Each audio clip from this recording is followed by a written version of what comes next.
Siguiendo sobre la singularidad de Jesús, nadie como Él, hoy quiero que veamos otra parte singular, otra parte sin igual.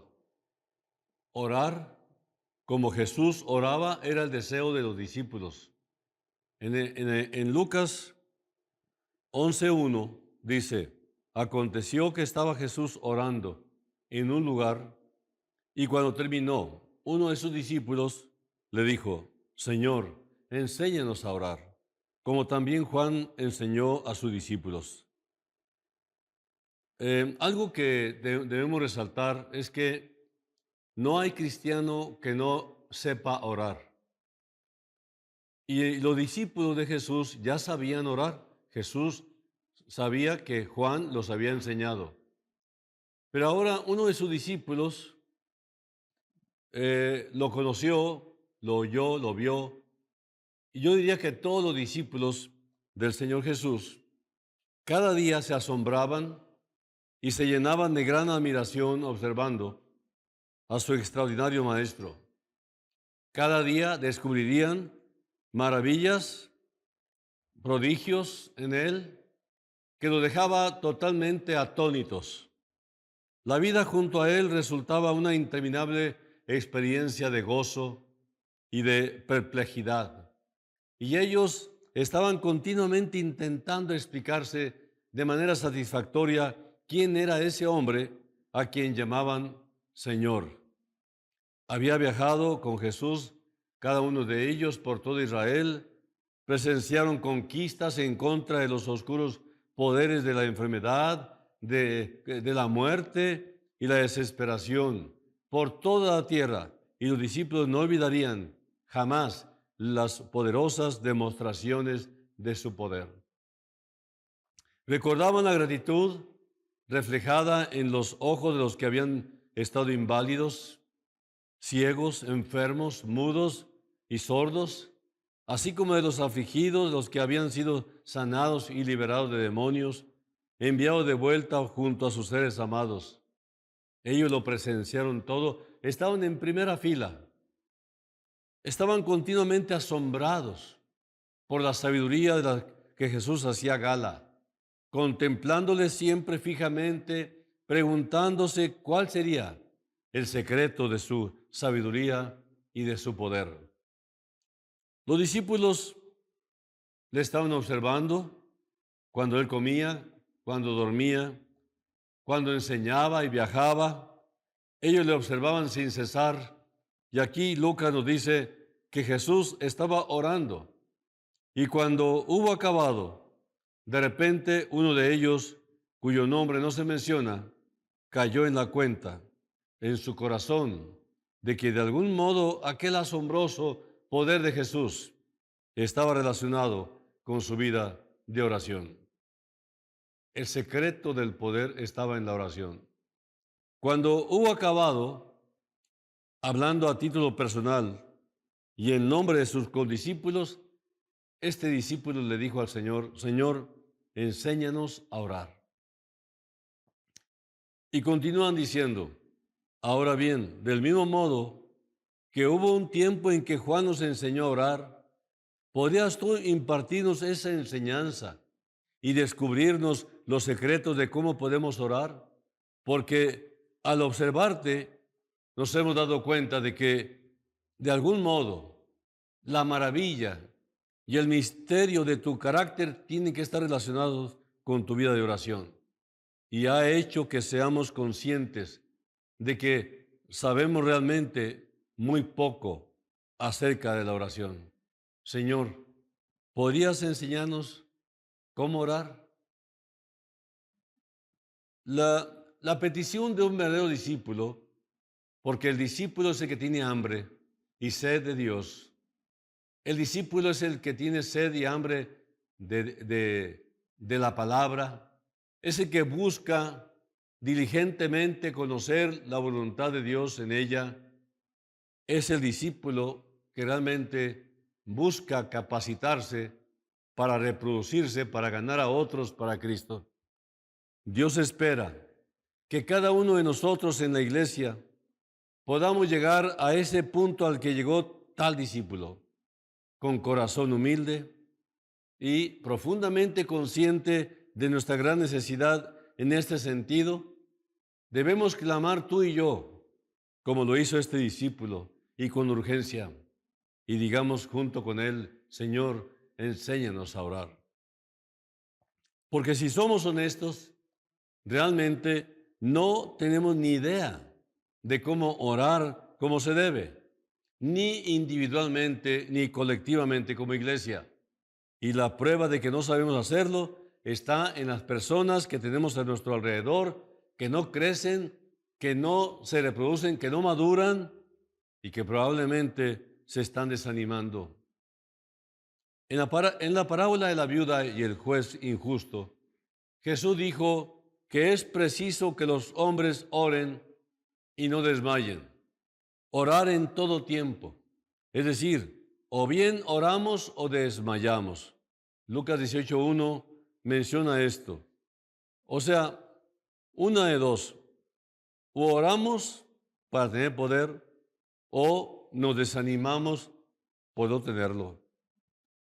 Él dijo que la vida acontece de tal manera que los hombres o bien descubren el poderoso ministerio de la oración o se dejan arrastrar por el desánimo y la frustración de una vida débil, carente de todo poder, de toda utilidad, volviéndose vidas inútiles y sin fruto.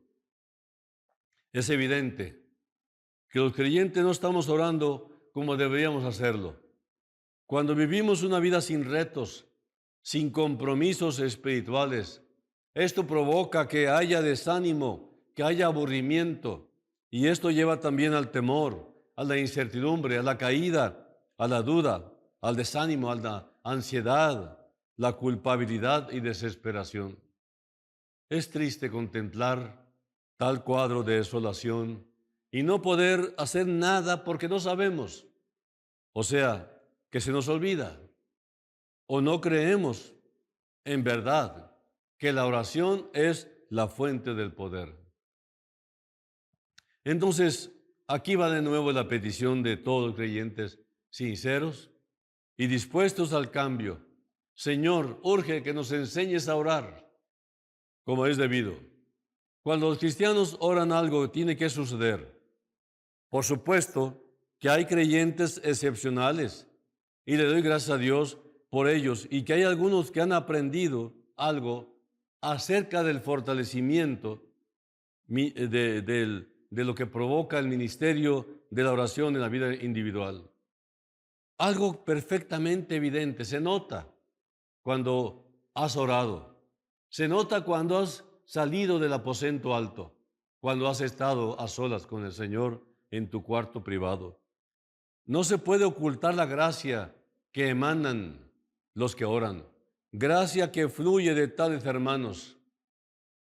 Poseen un gozo, inclusive un brillo en sus vidas, que resulta imposible negar que verdaderamente estuvieron con el Señor, que han orado con un verdadero cargo.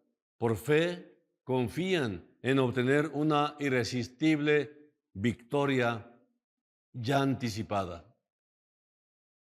Los cristianos se identifican porque, como dice Hechos 9:11, y el Señor le dijo: levántate y ve a la calle que se llama derecha y busca en casa de Judas a uno llamado Saulo de Tarso, porque he aquí, él ora.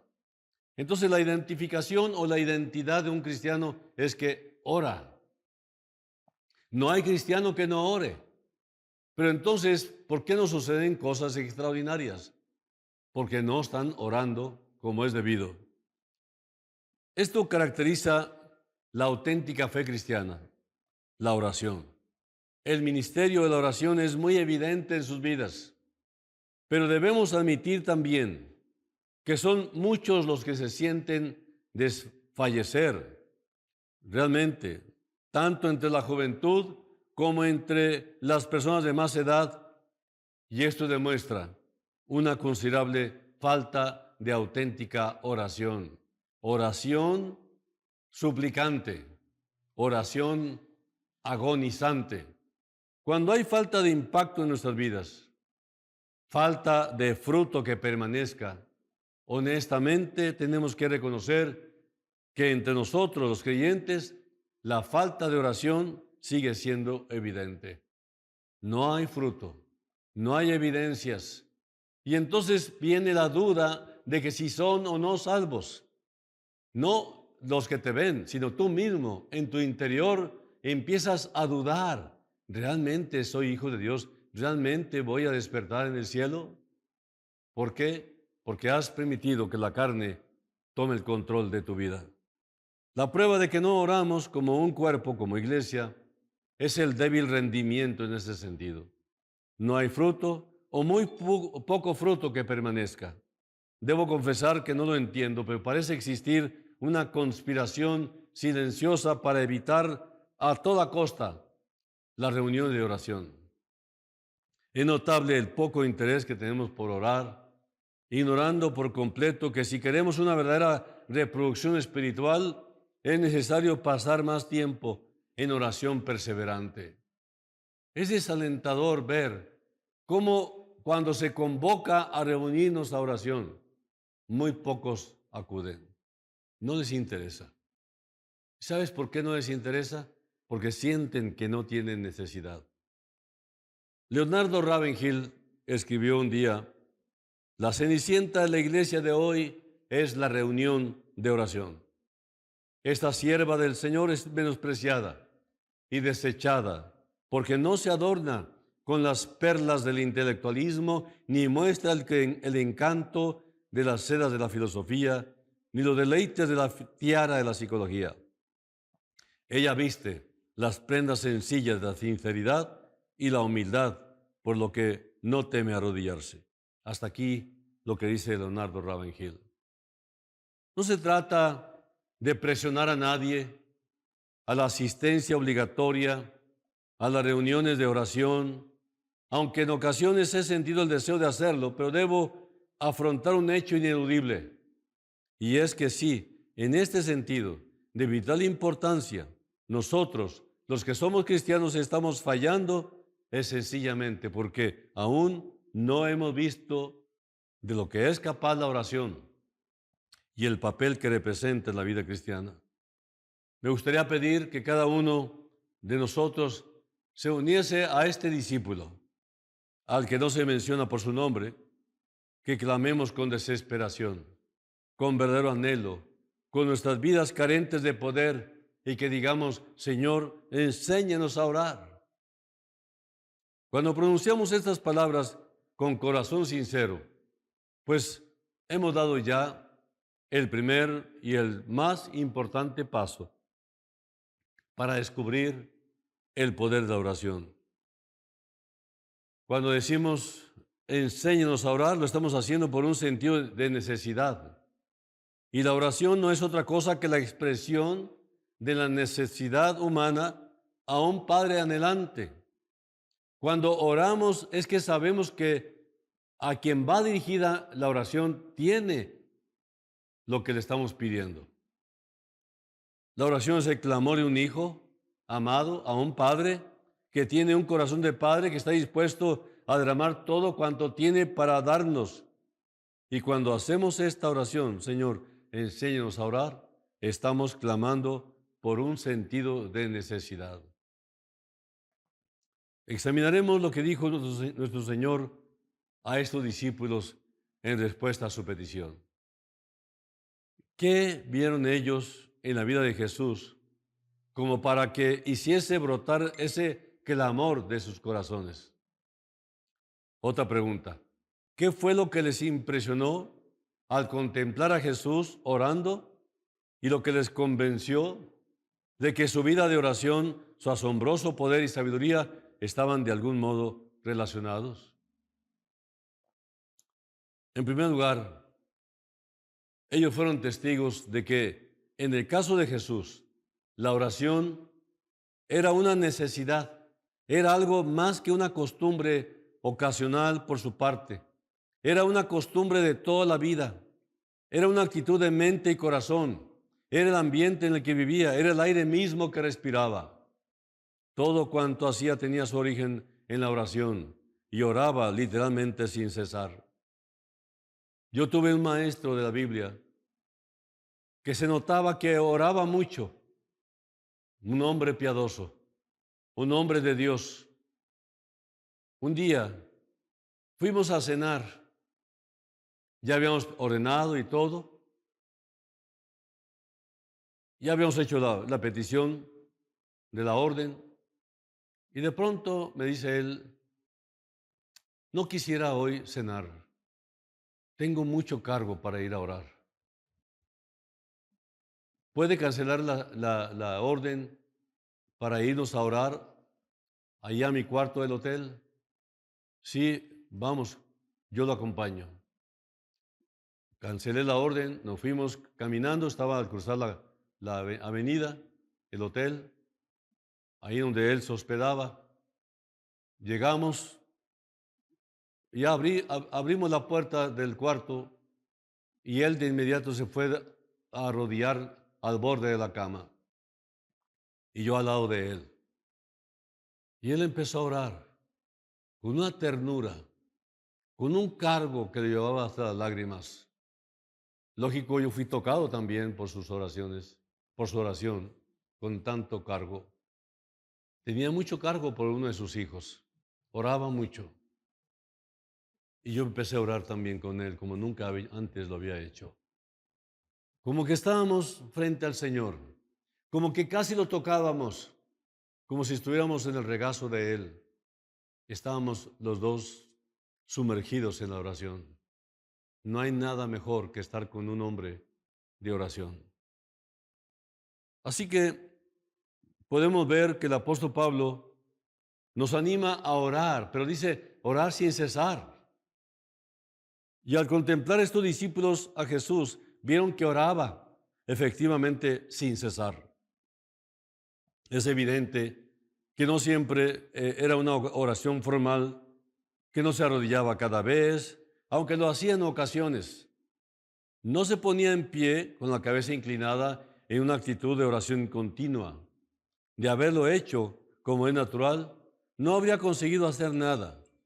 Pero lo sorprendente es que pudo mantener una vida de oración en medio de un ministerio increíblemente activo y resulta realmente asombrosa la cantidad de cosas que pudo llevar a cabo en tan solo 3 años.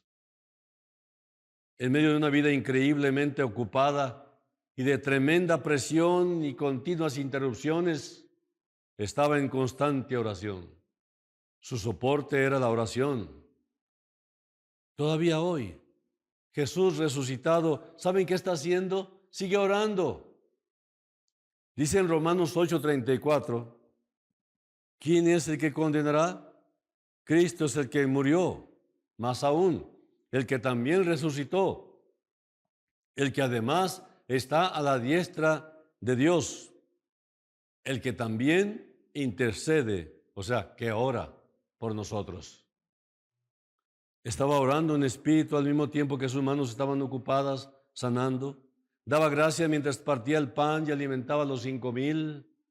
Junto al sepulcro de Lázaro, dio gracias al Padre abiertamente antes de pronunciar aquellas palabras: Lázaro, ven afuera, ven fuera. Juan 11:43 lo dice, con una dramática manifestación de poder. Ese era Jesús. Cuando vinieron los griegos queriendo ver a Jesús, le dieron el mensaje y su respuesta inmediata fue una de oración. Padre, dijo, glorifica tu nombre. Juan 12:28. Había una continua sensación de anticipación por su parte. Sabiendo que el Padre estaría obrando por medio de él y por lo tanto estaba todo el tiempo en actitud de oración.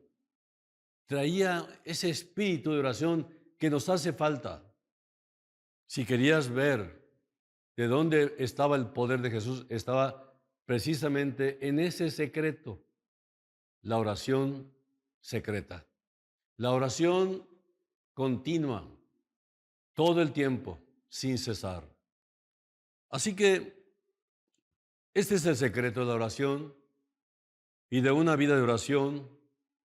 Es practicar esta constante actitud de expectativa, que significa que no estamos nunca demasiado lejos del pensamiento de que Dios está obrando en nosotros tanto el deseo como la capacidad para hacer su buena voluntad. Como es lógico, esto es algo que pudo hacer porque creía en lo que predicaba. Y decía continuamente, el Hijo no puede hacer nada de sí mismo. Juan 5:19. Esas no eran sencillamente palabras y no estaba pronunciando frases piadosas como hacemos nosotros con frecuencia.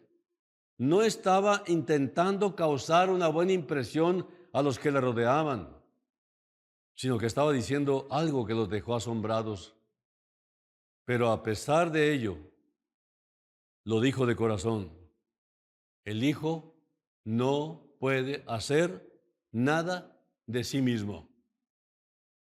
Yo nunca dejo de asombrarme ante esta afirmación. Piensen en el Hijo de Dios. Piensen en Jesús, el hombre perfecto. El hombre que cumplía continua y adecuadamente toda la expectativa de Dios para con los hombres, que era un continuo deleite para el corazón del Padre, que hacía siempre lo que le complacía.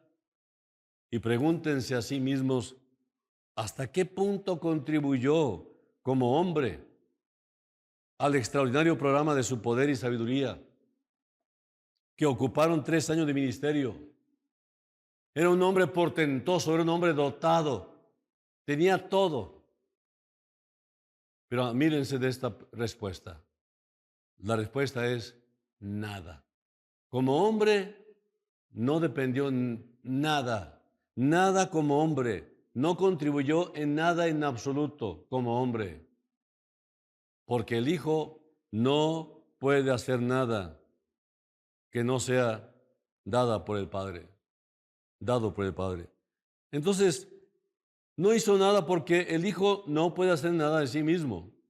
Él afirmó repetidamente que eso era cierto, porque dice en Juan 14:19, el Padre que mora en mí hace sus obras. Y de este sentido consciente y constante de la necesidad surgió la continua actitud de oración, una continua expectativa de que si había algo que era preciso llevar a cabo, el Padre lo haría.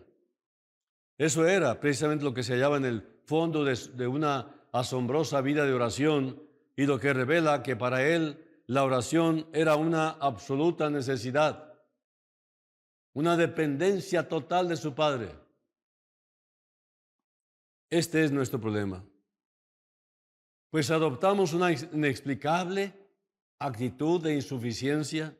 Ya sé que hay momentos en que somos muy conscientes de nuestra incapacidad y de nuestra necesidad y estamos dispuestos a orar. Cuando te sientes deprimido o te encuentras ante una circunstancia que te exige demasiado o te sientes abrumado por una catástrofe inesperada, tu primera reacción, la que se produce de manera automática, es la oración. ¿Por qué? Porque tienes sentido de tu necesidad. Sabes que necesitas ayuda y la oración es la reacción inmediata en esos momentos. Pero el problema está en que pensamos que esta es una acción solo de emergencia, reservada para esas ocasiones en que nos encontramos bajo una gran presión o estrés, porque durante el resto de nuestra vida nos sentimos perfectamente competentes y nos decimos, hay muchas cosas que puedo hacer por mí mismo. ¿Para qué molestar al maestro?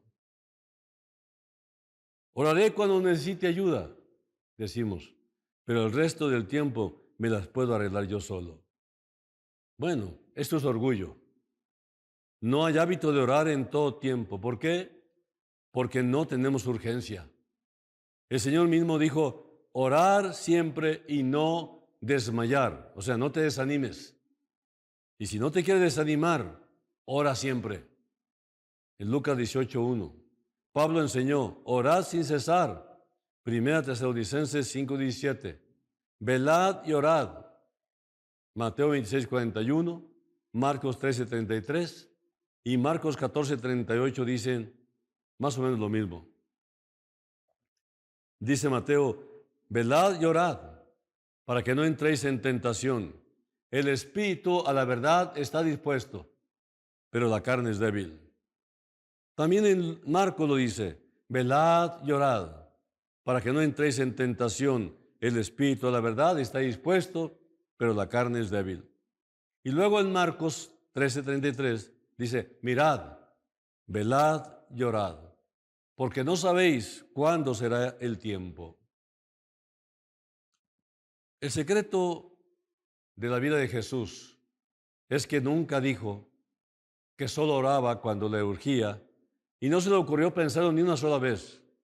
Nunca se dijo a sí mismo mi capacitación, mis antecedentes, mis conocimientos, la habilidad que Dios me ha dado como hombre, me hacen que sea competente para hacer ciertas cosas por mí mismo, pero para el resto dependeré del Padre.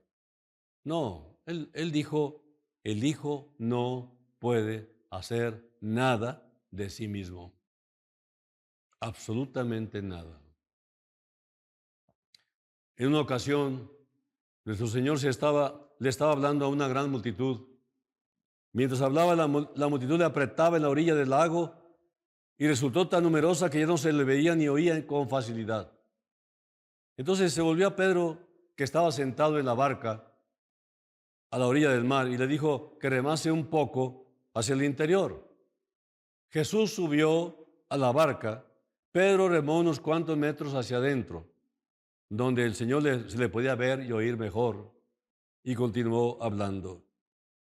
Imagínense de qué modo debió reaccionar Pedro en esa situación. Por fin podía hacer algo por su Señor. Era su barca y el Señor era su invitado. Pedro lo sintió, consciente de que podía hacer algo por el Mesías. El Señor había hecho tanto por el que sin duda Pedro debió de regocijarse por esa oportunidad de hacer algo que el Mesías necesitaba y sin lo cual no podía haber llevado a cabo su ministerio. Pero cuando nuestro Señor acabó su discurso ese día y mandó dispersar a la multitud, había algo más que tenía que hacer con Pedro. Se volvió hacia él y le dijo, Pedro, boga mar adentro. En Lucas 5:4 lo dice. Es decir, boga hacia la parte más profunda del lago. Y cuando Pedro remó hasta el centro del lago del Señor, el Señor le dijo, echad vuestras redes para pescar. Lucas 5:4. Pedro le miró, sorprendido. Y hasta nos podemos imaginar la cara de Pedro, esa expresión de incredulidad en su rostro, y oír el tono condescendiente en su voz al decirle, Maestro, toda la noche nos hemos esforzado y no hemos pescado nada. Lucas 5:5. Es evidente que lo que estaba pensando debió ser algo como algo parecido a esto. Señor, sé que eres un gran maestro y no hay duda de que sabes hablar mucho mejor que yo a los hombres. Eres un hombre extraordinario y de gran poder. Posees una increíble sabiduría y evidentemente conoces los secretos acerca de los cuales nosotros nada sabemos. Pero, Señor, cuando se trata de la pesca, estás hablando con todo un experto. Si quieres saber algo acerca de la pesca, con mucho gusto te enseñaré.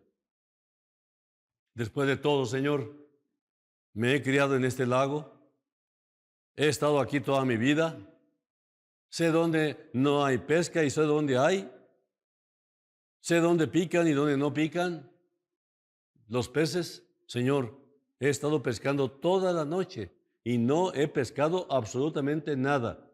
Mira, Señor, sigue mi consejo. Tú dedícate a predicar y déjame a mí la pesca. Casi le oigo decir, ¿ok?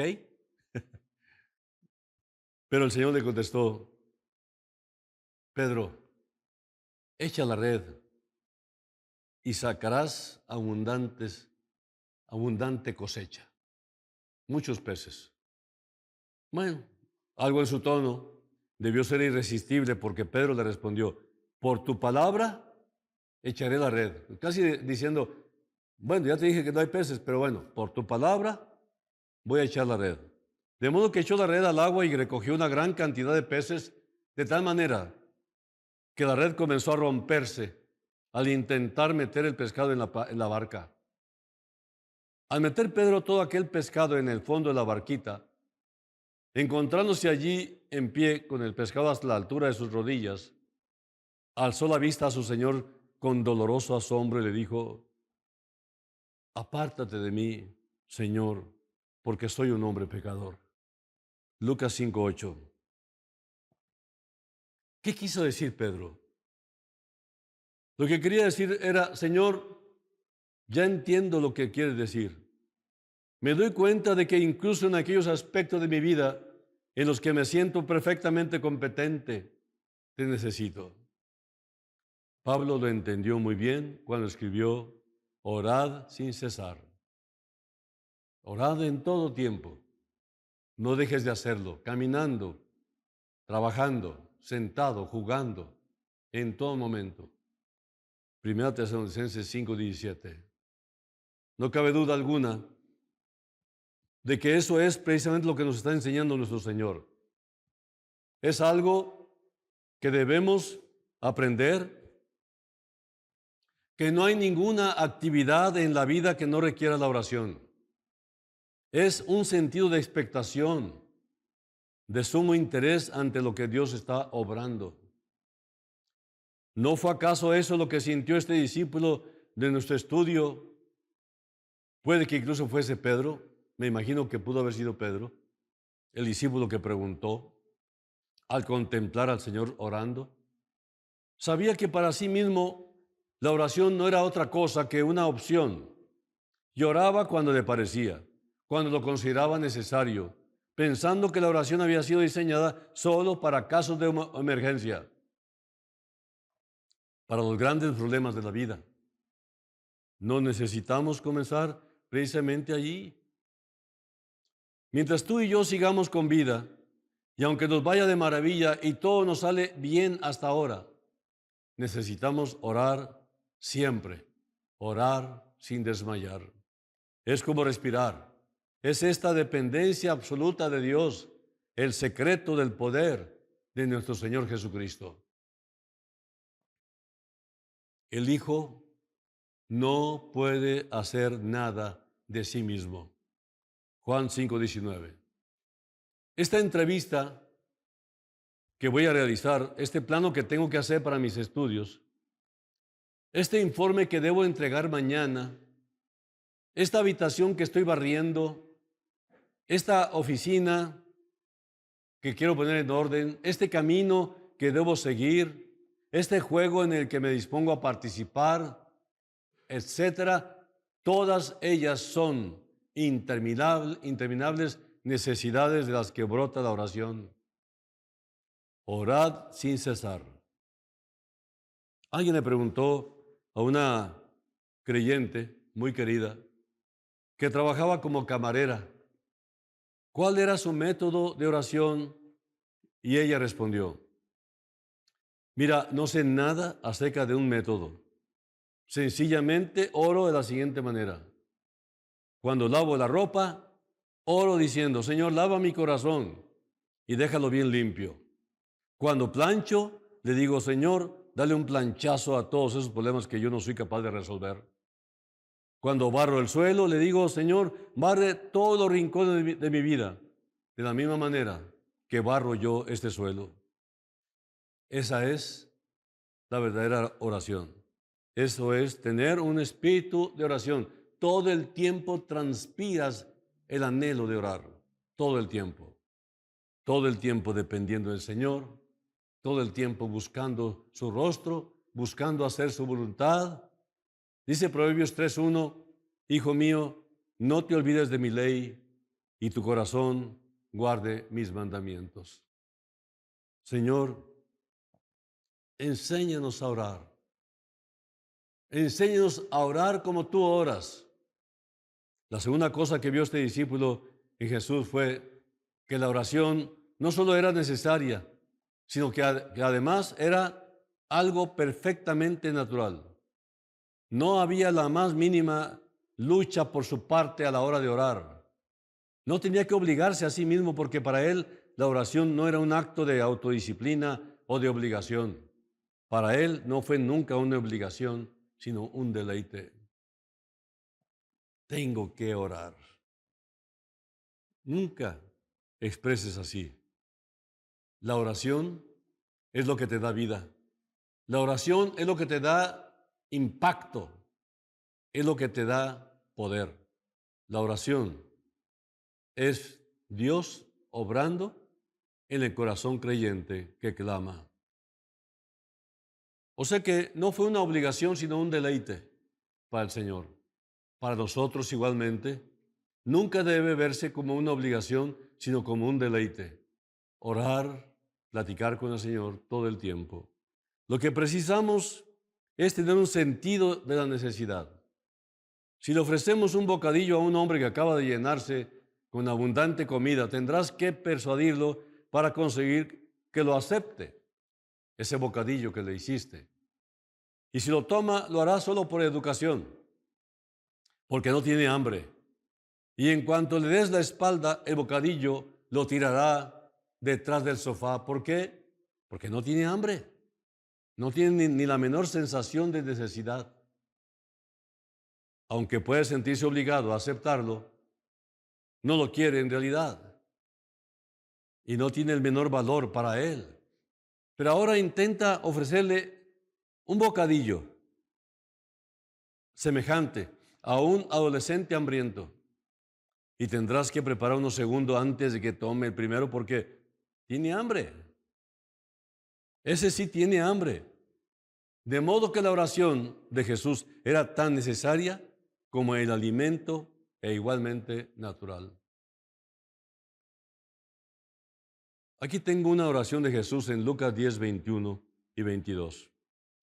En aquella misma hora, Jesús se regocijó en el Espíritu Santo y dijo: yo te alabo, oh Padre, Señor del cielo y de la tierra, porque has escondido estas cosas de los sabios y entendidos y las has revelado a los niños.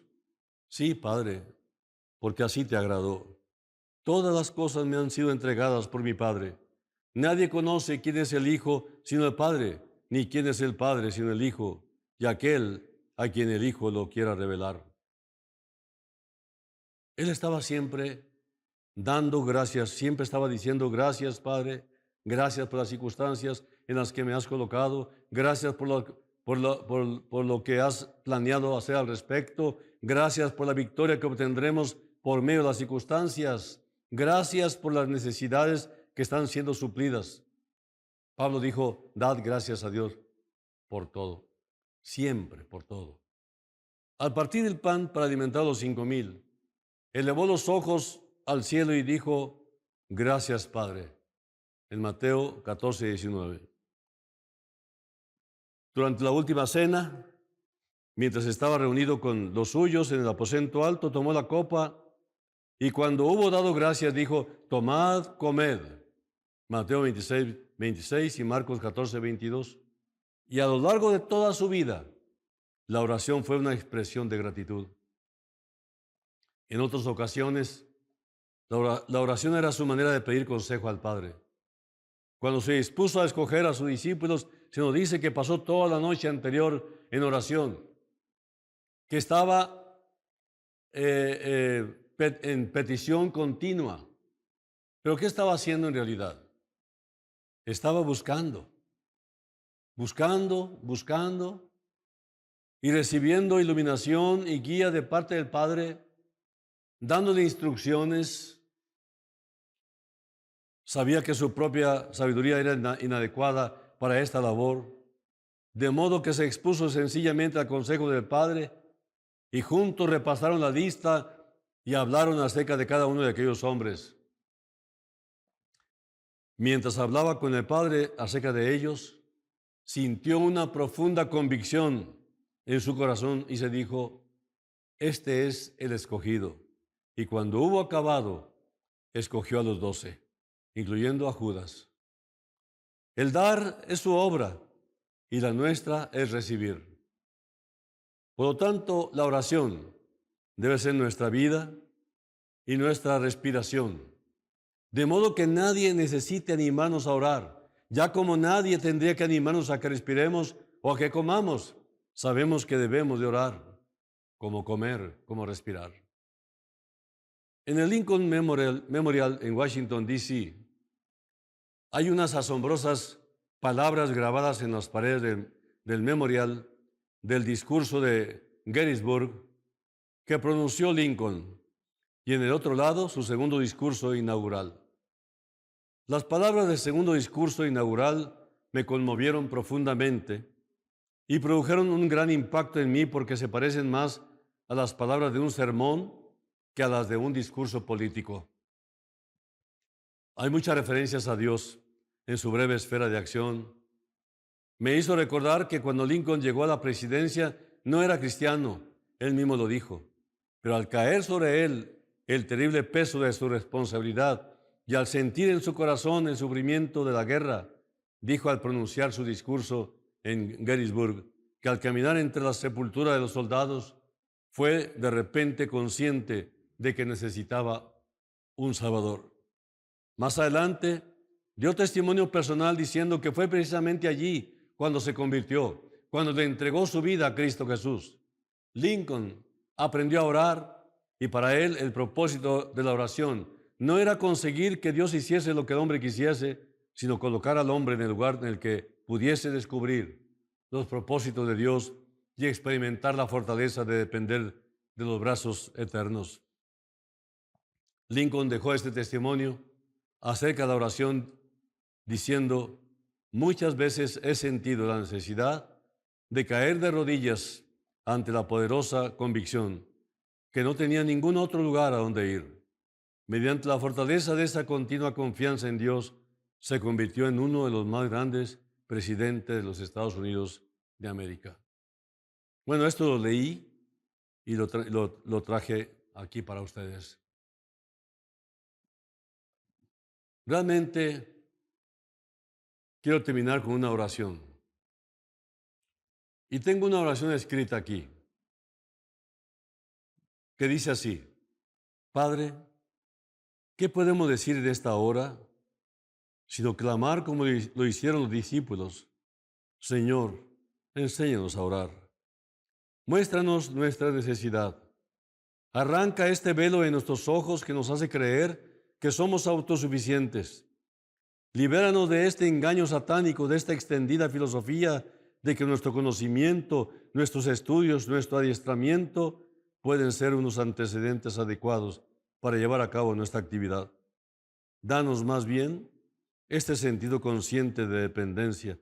Haz que nos demos cuenta de que nada de lo que podamos hacer tendrá ningún valor, aparte de la dependencia en ti, que lo que no es oro, plata, ni piedras preciosas, no es más que madera, paja y hojarasca.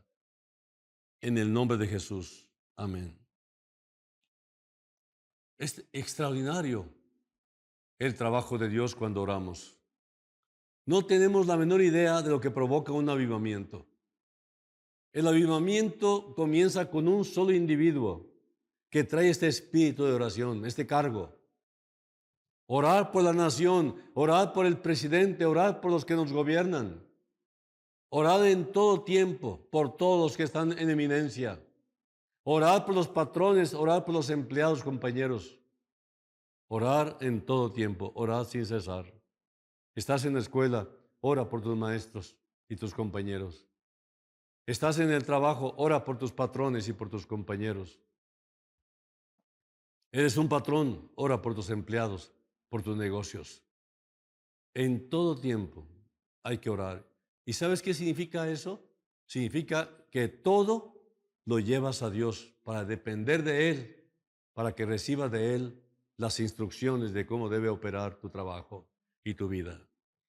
Mucha gente no entiende bien esto, pero Hoy estamos aprendiéndolo y ya nos quedamos sin excusas.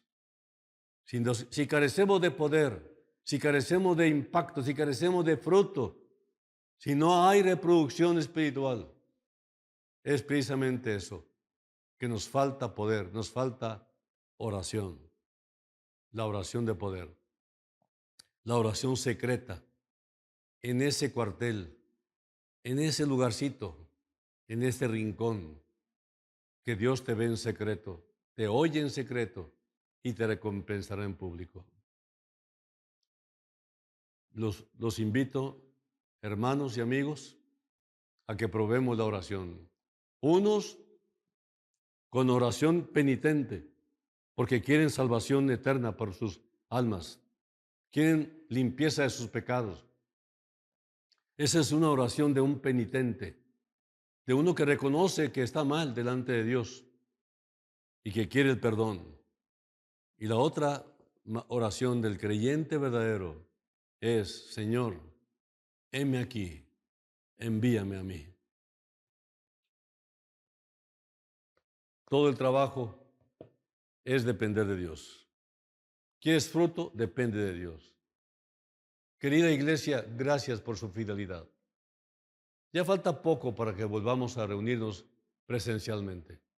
Sigamos orando hasta que el Señor quite para siempre esta pandemia y podamos salir a la calle libremente, aunque ya parece que todo el mundo está en la calle.